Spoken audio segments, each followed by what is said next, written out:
आर्थिक सुनामी आ रही है, भयंकर आर्थिक सुनामी अब आ रही है। उसका कारण है कि हिंदुस्तान का जो प्रोटेक्शन का सिस्टम था, जो इंटरनेशनल इकोनॉमी से एक प्रकार से शॉक अब्जॉर्बर था, उसको बीजेपी ने हटा दिया है। तो एक तरफ से भयंकर आर्थिक सुनामी आ रही है, प्राइसेस बढ़ रही हैं, और ये अभी शुरुआत देखी है आपने। ऐसी इकोनॉमिक क्राइसिस आएगी हिंदुस्तान में जो आपने अपने लाइफ में नहीं देखी होगी। ये हो रहा है, इसको अब कोई रोक नहीं सकता है। दूसरी तरफ क्या हो रहा है, हिंदुस्तान के अंदर, सिस्टम के अंदर इंस्टीट्यूशनल रिवोल्ट हो रहा है। तो आप सोचती हैं कि इलेक्शन कमीशन फुली कंट्रोल्ड है। वो 3 साल पहले फुली कंट्रोल्ड है। चीफ इलेक्शन कमिश्नर के मैसेजेस मेरे पास आ रहे हैं, head of intelligence system, senior judiciary, सारों के सारे रिवोल्ट कर रहे हैं, इंफॉर्मेशन दे रहे हैं हमें। तो जो कंट्रोल का सिस्टम था एक तरफ से, वो कोलैप्स कर रहा है अंदर से, क्योंकि लोगों को दिख रहा है कि जनता का प्रेशर अब ऐसा भयंकर आएगा, अगर हम इस रास्ते पे चलते गए तो हमारे लिए रिस्क हो जाएगा।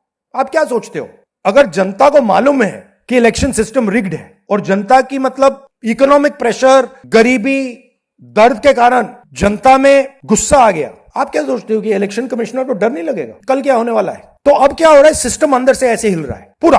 और मैं आपको ये बता दूं कि मेरे पास इंफॉर्मेशन आ रही है, सिस्टम मुझे इंफॉर्मेशन दे रहा है, मोदी जी के बारे में, शाह जी के बारे में, उनके बेटों के बारे में, मिनिस्टर्स के बारे में, अजीत डोवल के बारे में पूरा इंफॉर्मेशन है, धड़ाधड़ धड़ाधड़ धड़ाधड़ हमारे सिस्टम से ही आ रहा है। अब यह हो सकता है कि जनता के प्रेशर को यह सप्रेस करने की कोशिश करें, इमरजेंसी जैसी चीज कर दें, हो सकता है। बट अब हम दूसरी स्टेज में जा रहे हैं। पहले हम फुल कंट्रोल स्टेज में थे, अब ये आउट ऑफ कंट्रोल जा रहा है इनके। मैं मोदी जी के पास जाता हूं, जब मीटिंग में जाता हूं, मैं आपको बताऊं, मेरे पास मोदी जी के पर इतना इंफॉर्मेशन है, मोदी जी जानते हैं, मैं भी जानता हूं।